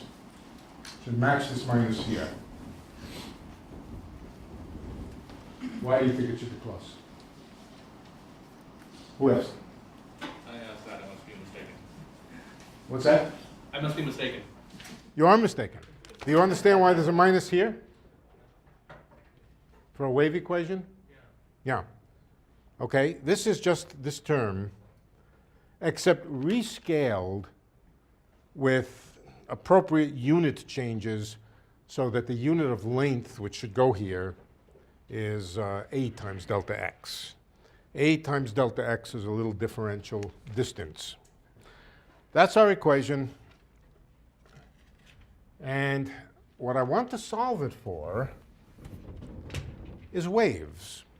In particular, I want to solve it for a solution that varies with x. How does it vary with x? Like a sine wave or a cosine wave. In other words, I'll use complex exponentials, but it really just means sines and cosines. In other words, a wave which has the wave form that it behaves like e to the I kx. K dot x. X is a three-dimensional vector, and k is the wave vector. Times, now that's a funny looking thing. It doesn't depend on time. We expect our waves to depend on time. If this is the form, then we want to put a phi sub k of t here. Now, of course, there are many possible waves that can propagate. We should add up lots of waves, but later on we'll add up lots of waves. Let's just study what happens to a wave of this form. Okay. Let's plug this form into this equation. See what we get. d second phi by dt squared, well, the only thing here that depends on time is the coefficient out here. All right? So that's going to give us the second time derivative of phi sub k. Phi k second time derivative times e to the I kx. Times e to the I kx. Let's put the e to the I kx outside. Every term here is going to have an e to the I kx. All right, so this one will have phi double dot. How about this one? Plus 3h phi dot, right? Phi dot of t. And what about this one?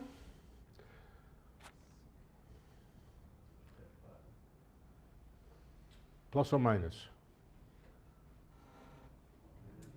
What happens if I differentiate this twice with respect to x? I squared gives you a minus 1, so you get plus k squared over a squared of t times phi sub k of t.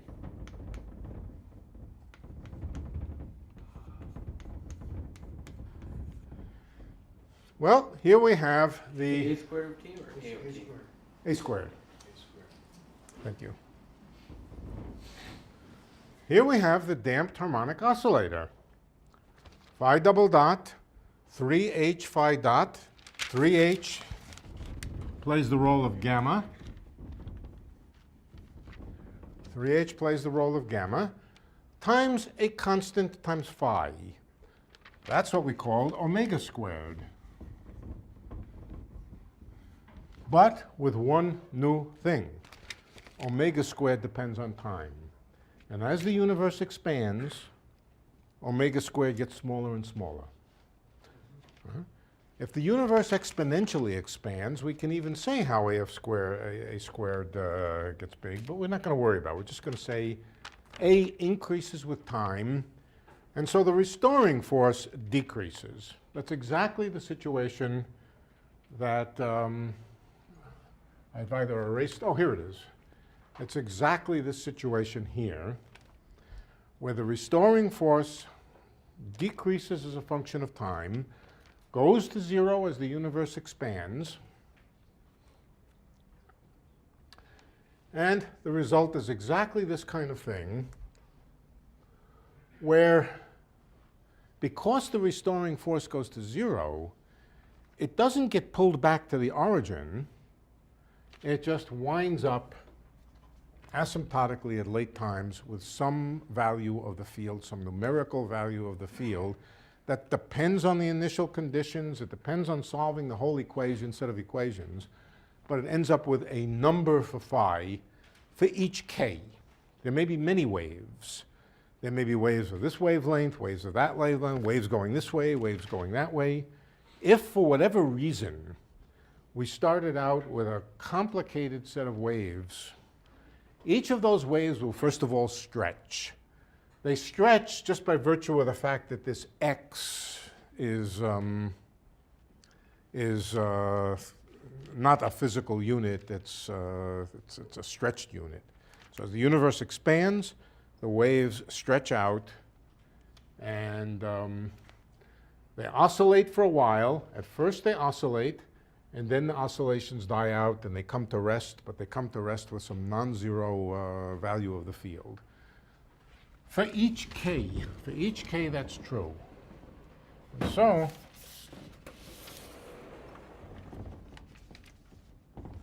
but on the other hand, it's also true that each wave gets more and more stretched. So as measured, as its wavelength as measured in meters, gets longer and longer and longer, everything gets stretched out. And that was the whole purpose of inflation. To start with anything, stretch it out, and let it just stretch out. That would be the end of the story if it were not for quantum mechanics. Quantum mechanics has zero-point oscillations. Those oscillations can be thought of as just classical waves. Where did we write the formula for them? The zero-point oscillations of each oscillator means that in space there's an oscillating field for every value of k. Now, why don't we see it? Typically, the oscillation frequency is very large. Typically, we're in this regime here where the oscillation frequency of the zero-point oscillations of electromagnetic field or pretty much any kind of field are so rapid that we average them out and we don't see them. Okay? They're there. Okay? But look what happens here. The wave starts oscillating so that its time average is 0 in the beginning. We wouldn't see it, but then it slows down and eventually comes to rest with the field just frozen. That's the way you should think about these 0-point oscillations. The 0-point oscillations in the expanding universe go through this transition from underdamped to overdamped and then just settle down and freeze. Each one freezes. But it's important to know when they freeze. When they freeze means when do you reach this critical damping? So let's see if we can figure out at what time the critical damping happens. And the answer will depend on k. The shorter the wavelength, the later the critical transition will happen between underdamped and overdamped. Another way of saying it is the smaller the wavelength, the later the wave will get frozen and stop behaving with oscillations. Let's see if we can see how that's so. The critical transition between the two is at gamma equals 2 omega. So let's work that out. Gamma equals 2 omega. Now what is gamma? Gamma is 3 times the Hubble constant in the expanding universe, in the inflating universe. So gamma is 3h equals twice, and omega is k over a. Omega is k over a.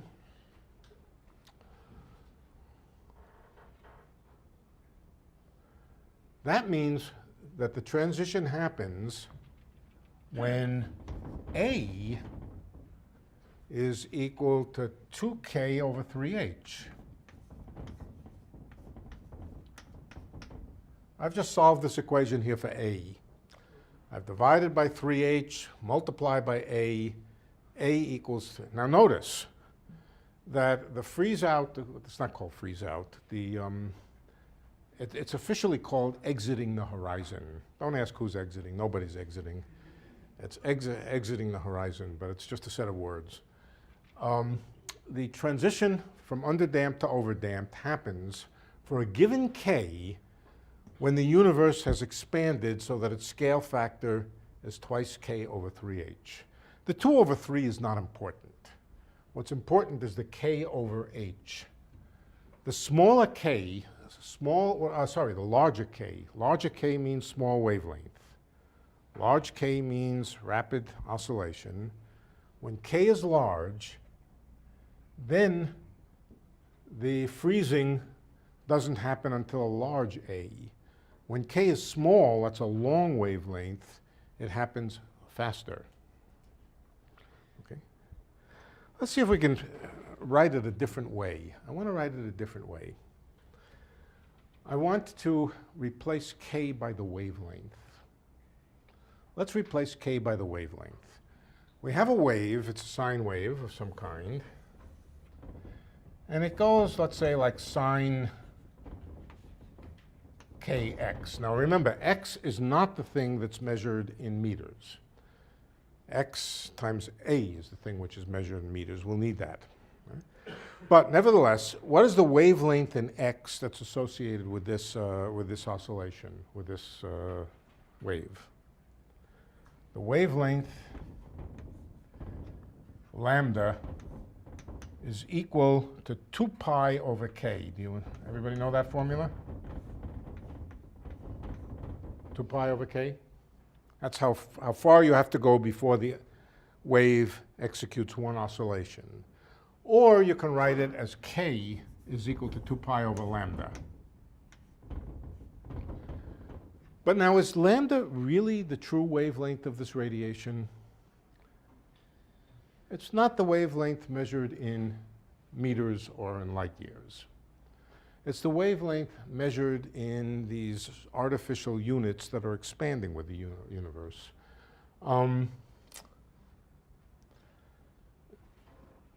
If we want the wavelength in standard units, we want to put another A down here.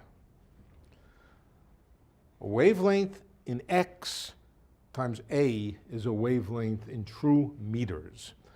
So K is equal to 2 pi divided by the actual wavelength of the wave measured with a meter stick divided by A.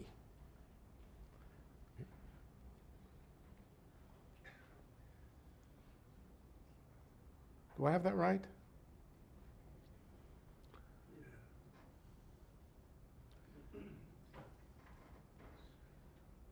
No. No, I don't. A upstairs. Yep. Okay. Doesn't X go to AX? Yeah, okay, this, let me, yeah.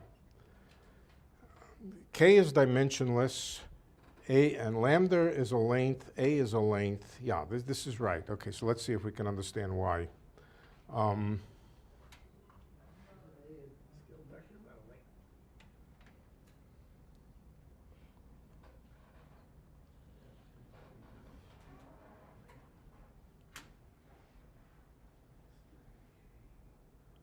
What are the units of K? What are the units of X? No. So No. unit of sort, right? That's just these grid units or whatever they call it. Dimensionless. They have no dimensions. They're just names of places. Okay? X is dimensionless, and K has to be dimensionless. And K has to be dimensionless. So to figure out where A's and K's go, K has to be dimensionless. Lambda is ordinary wavelength measured in meters. So this has units of length, and A has units of length. So this is right. This is right. K is 2 pi A over lambda. And that means we can substitute into here. Now, what was this point over here? Remember what this stood for? That's the scale factor in which the crossover happens from underdamped to overdamped. So let's put this in. This is equal to, let's forget the 2/3. K is equal to 2 pi, let's forget that too, A over lambda, that's K divided by H. Okay. So the crossover happens when the scale factor is equal to about, give or take a factor of pi's and 3's, A divided by lambda H.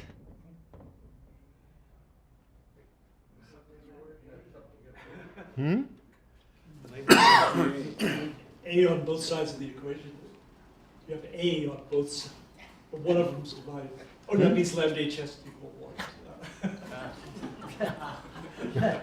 The crossover happens when the actual wavelength of the radiation, when lambda is equal to 1 over H.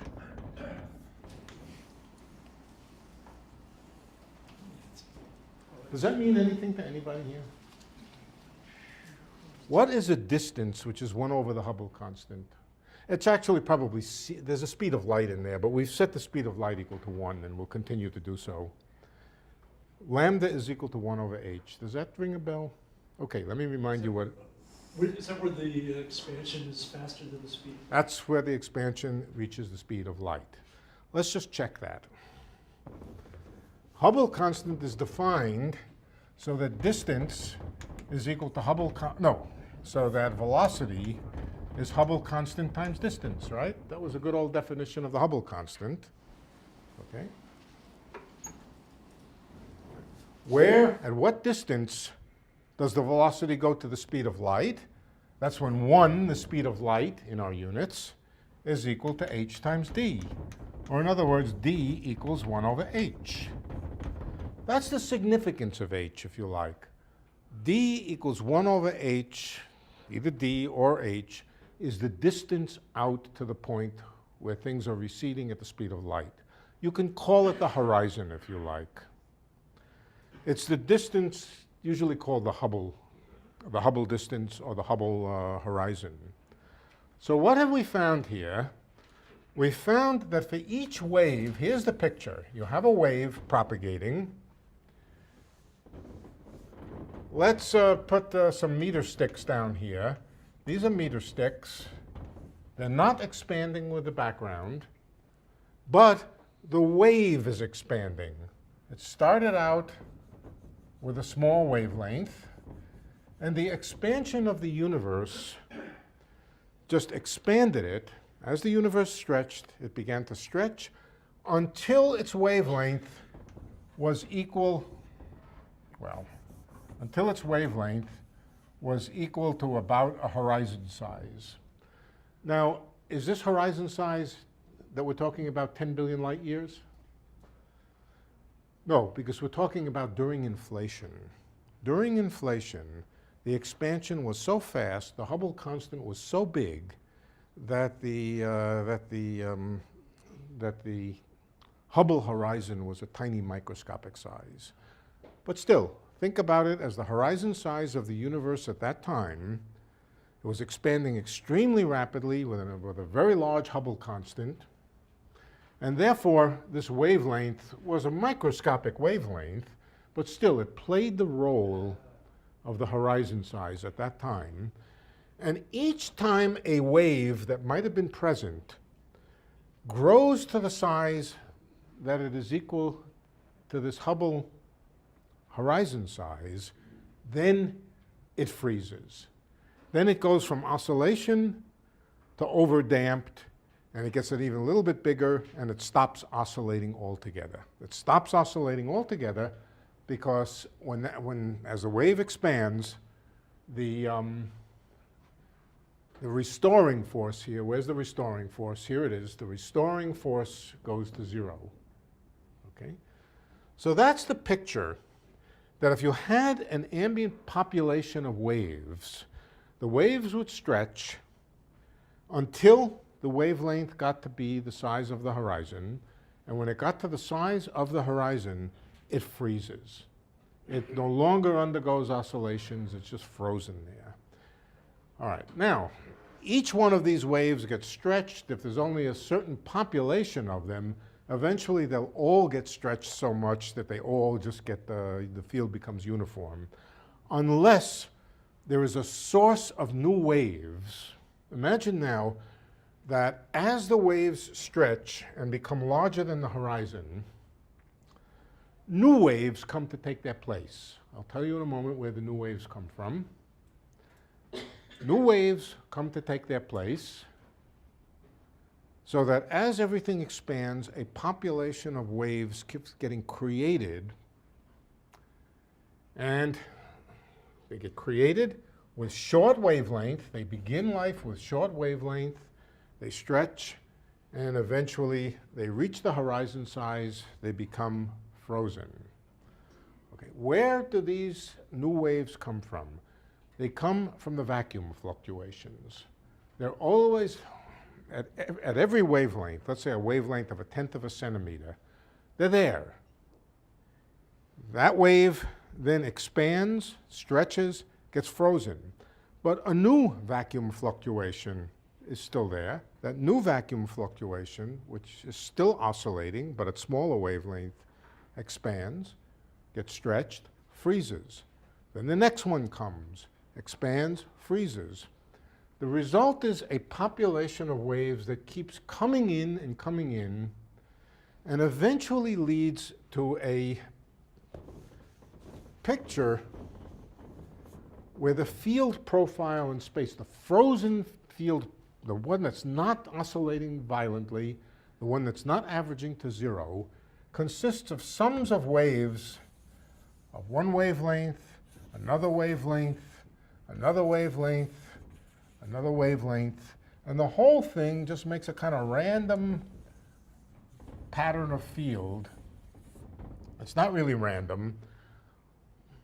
It is this pattern of waves on top of waves on top of waves, more and more of them coming in, exiting the horizon, and as they exit the horizon, they freeze. That's a population of waves that is ultimately coming from the quantum fluctuations, and which ruins the isotropy and the homogeneity of the, yeah. I thought the waves freeze out at a particular point. Are they freezing out at a particular wavelength? Yeah, they're freezing out at a wavelength. That's right. Is that because h is exponential in time? No, h, all right. If the potential is flat like that, at least while the universe is up on the flat part, h is constant. H is basically the square root of the potential energy. It's constant. So to a good approximation during this period, h is constant during this period when you're up on the top. Yeah. Are these waves in some form of electromagnetic waves? No. Particle waves? What are we talking The inflaton waves. The inflaton waves. The field which someday may or may not get discovered, but we're pretty damn sure it's there because this theory works to really, really good precision.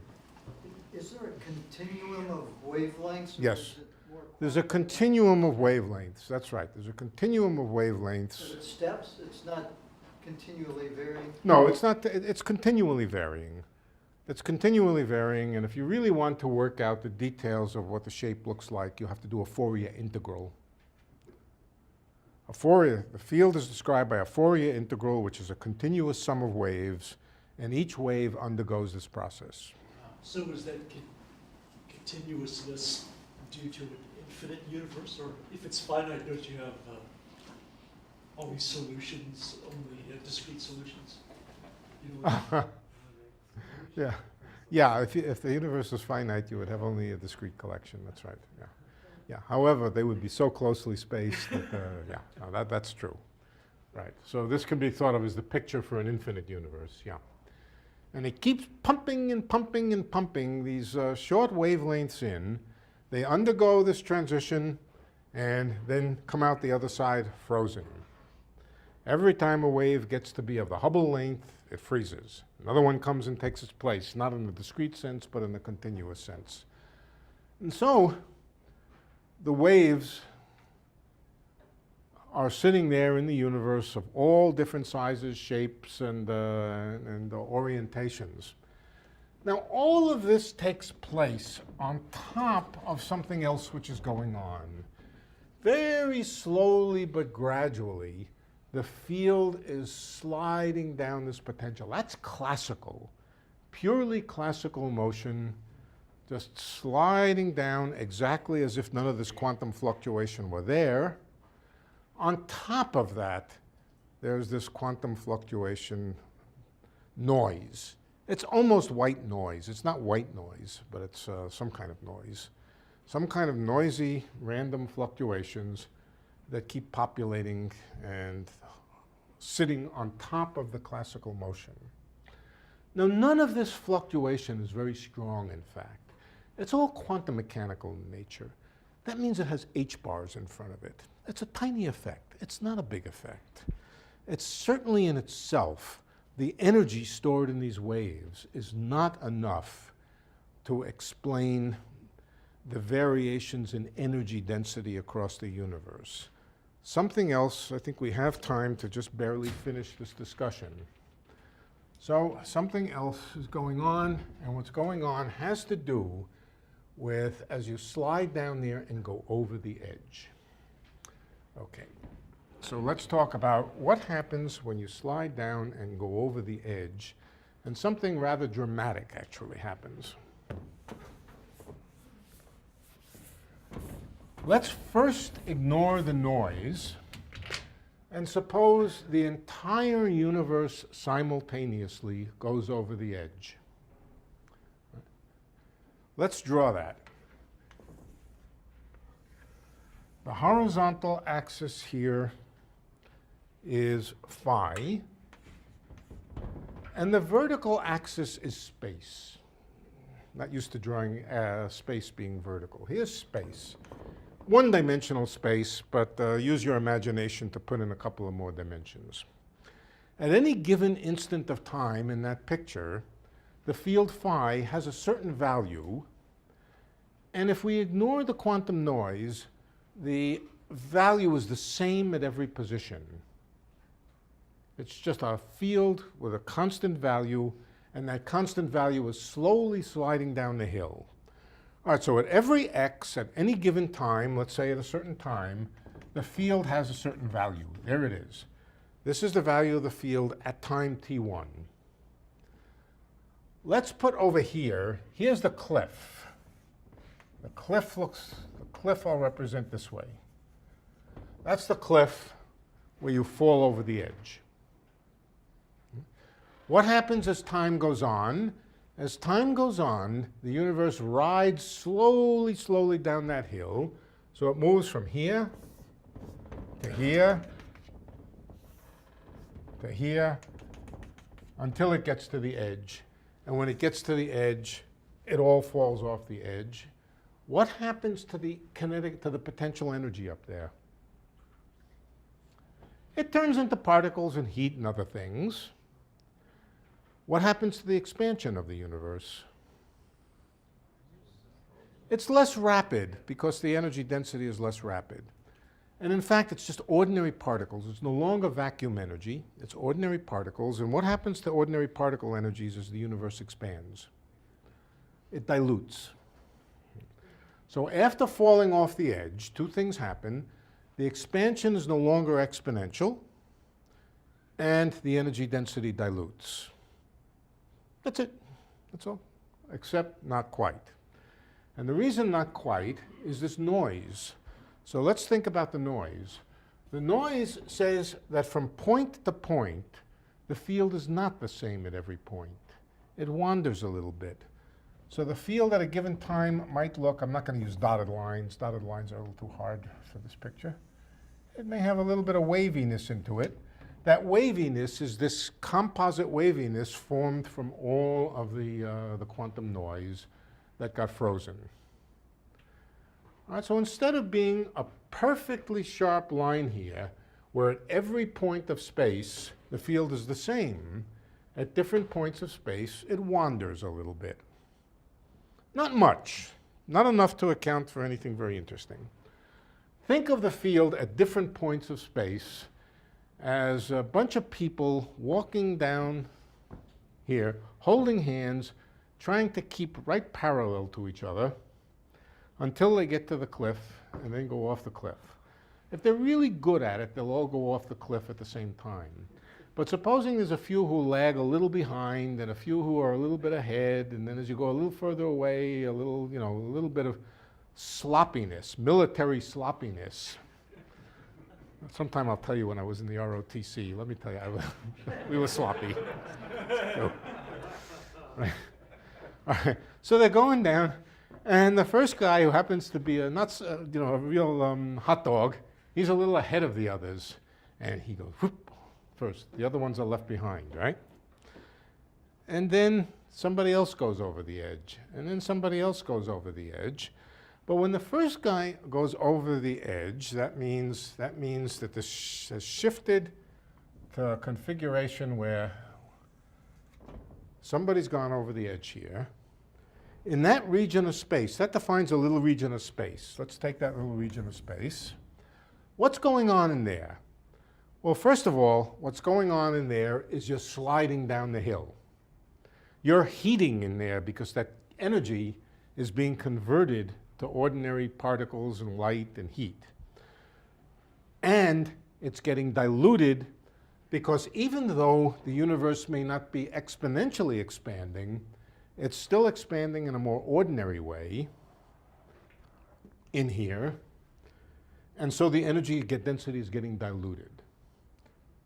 So we have some places now which are no longer inflating, meaning no longer exponentially expanding.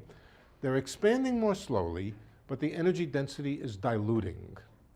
Then a little bit later, the next guy comes and forms a little pocket. These pockets have expanded somewhat and diluted. Their energy density is less than the way they started. But then the next guy comes over the edge of the cliff. His potential energy gets dumped into particles in heat and light. And it has not yet diluted. It has not yet diluted. So the energy density here is going to be larger than the energy density in here.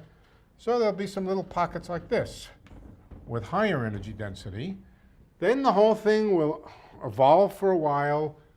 Everybody will grow a little bit. And the next group of soldiers will go over the edge and produce little pockets, even smaller pockets, with higher energy again. The result is going to be a very complicated fractal variation of energies. Something else, the slower, how does this effect depend on the speed with which you ride down the hill there?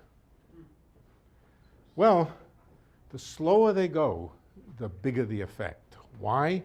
Because the slower they go, the longer the time interval between one guy going over and the next guy going over. The longer the time interval, the more dilution that's taken place before the...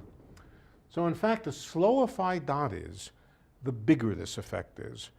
What is the net upshot? The net upshot is a complicated fractal distribution of energy density, delta rho, that's the fluctuations in the energy density, divided by the average background energy density,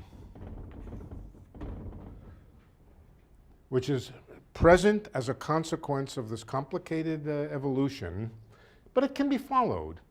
In fact, it really can be followed throughout its history. And depending on the detailed nature of the parameters in the potential, it is not hard to make this delta rho over rho to come out to be the 10 to the minus 5 that's observed in the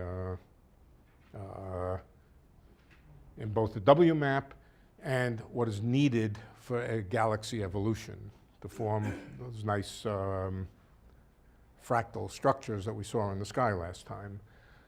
This theory has been turned into a highly quantitative, if you go and you look up W map, Google it on the Google, and you'll see all kinds of detailed curves that have been fit by one or two parameters that describe an entire range of different frequencies, different wave numbers, and really do nail this theory in place very solidly.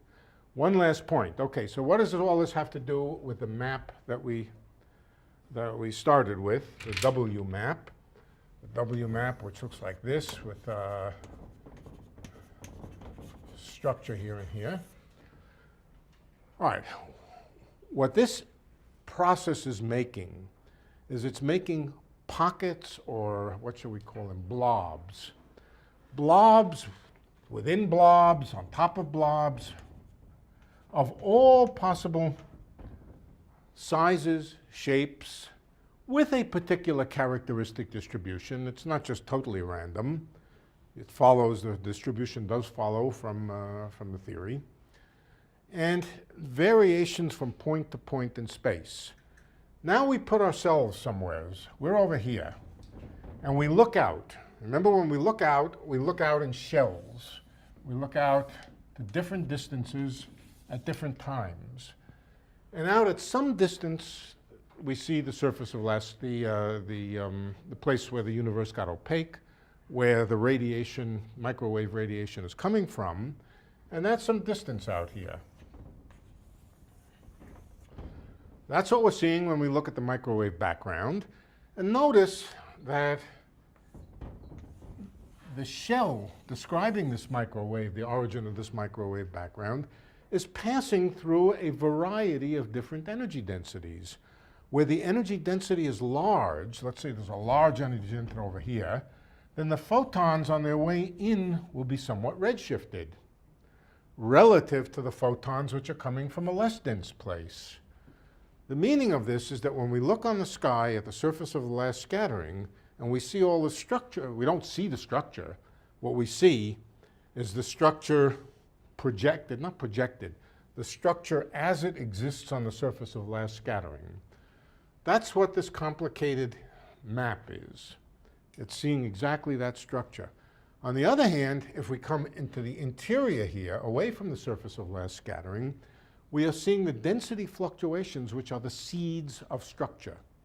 These are the things which evolve by a combination of the mechanism we talked about last time. What was that? That was caustic formation, also just gravitation. Gravitation starts pulling these things together, galaxies form and so forth. So what's inside here, that's the evolution of that is galaxy formation.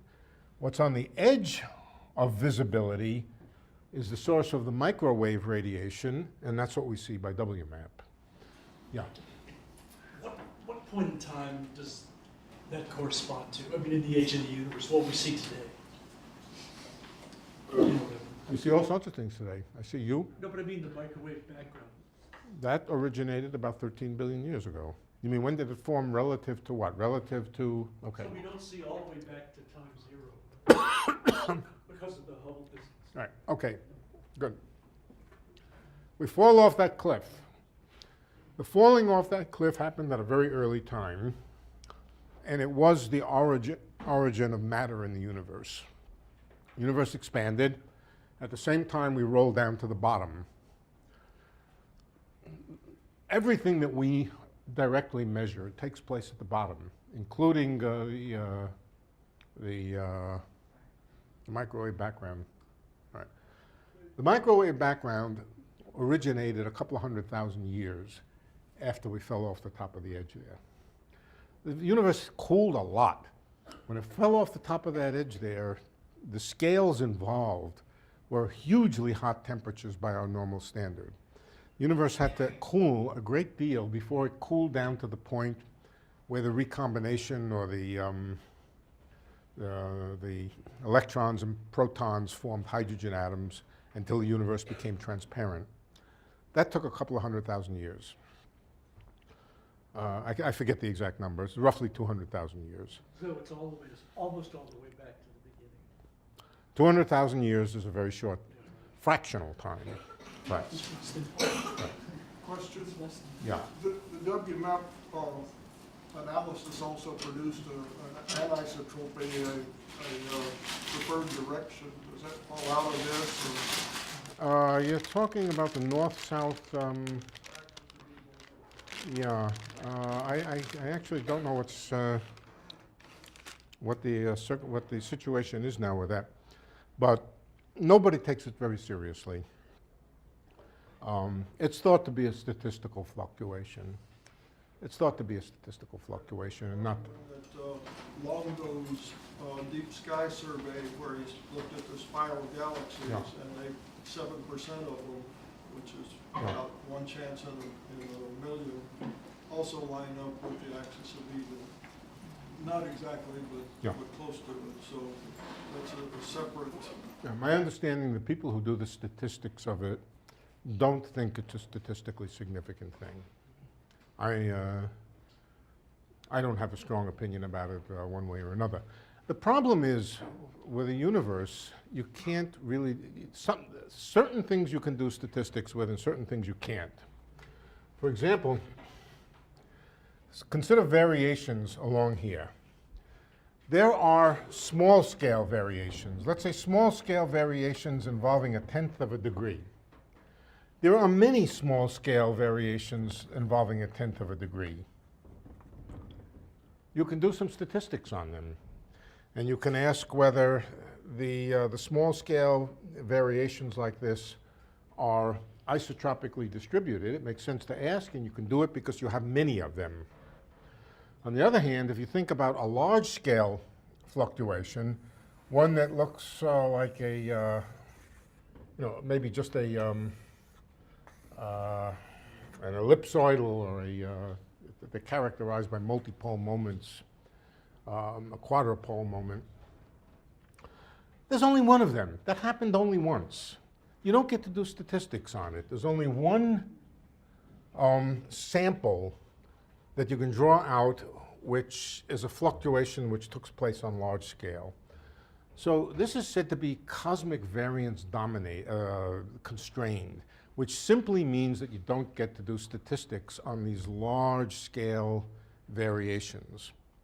Of course, if we could look out beyond our horizon, we would then be able to see many, many large-scale variations of the same size pointing in different directions and so forth, but we don't get to look out that far.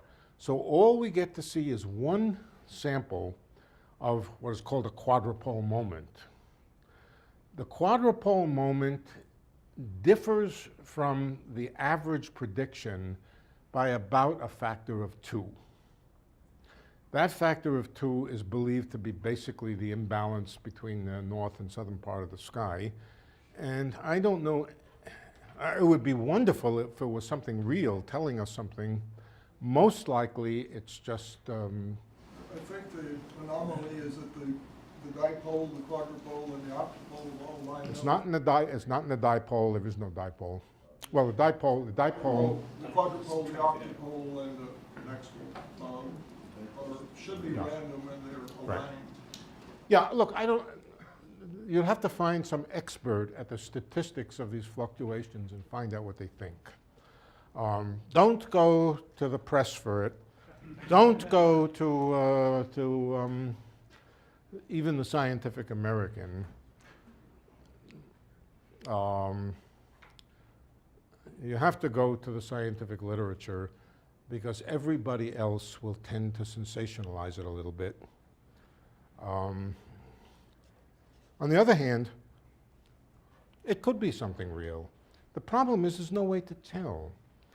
You know, if you flip a coin 5 times, now let's say 6 times, and you get 4 heads and 2 tails, have you violated the rules of large numbers? Now, if you do that same experiment many times and you keep getting 4 heads and 2 tails, you say something's wrong with that coin. The coin has an imbalance. In the same way, if you look at this structure many times and you see the same thing, okay, then there's a problem. If you see it once, you can say, well, look, maybe something's wrong with the coin, or maybe it was just an unlucky event. And the point is, there's no way to do the experiment again. You're stuck with the one universe that we have, and that's where we are. Okay, I think we're finished for the quarter.